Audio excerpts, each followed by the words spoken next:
We're continuing to track that snow falling across mid-Missouri. Quick update this morning, though. Again, it has covered the roads pretty quickly in Columbia. This is a live look from earlier this morning on the University of Missouri's campus. Can't even pick out the sidewalks back there. Of course, they'll get to them eventually as we get into these next couple of hours. But what the big problem was with this system was just how warm we got, and you can still kind of see some lingering temperatures in the upper 30s.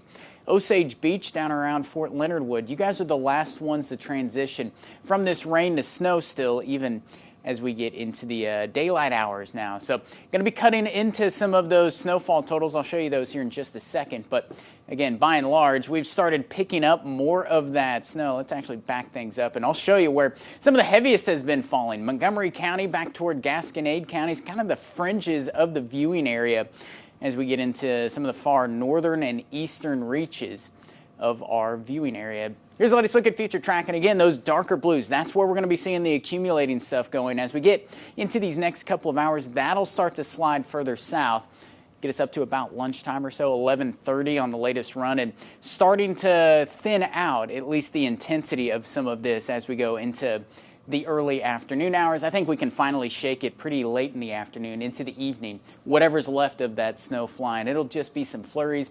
The accumulating stuff, though, the important part, that's going to be falling this morning.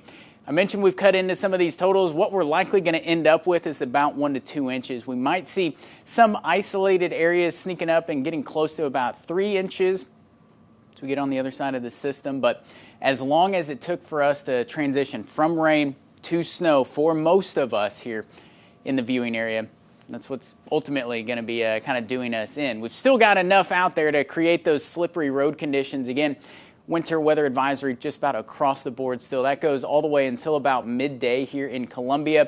Going to be going a little bit longer in some of our southern counties. This is why those road temperatures, they're starting to fall as well, getting below freezing. So anything that is falling, it's falling faster than we can melt it at this point. But temperature is going to start to fall and catch up as well. So not expecting a whole lot of improvement as we get into the afternoon. We have to physically, shove it off the roads to get some improvement into this afternoon.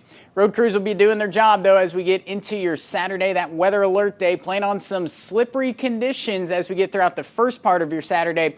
I think we can improve by this afternoon. We'll certainly get a little added help as we get into Sunday morning. Temperature is going to be in the teens, but we'll get some sunshine on the situation. That should help things by Sunday afternoon.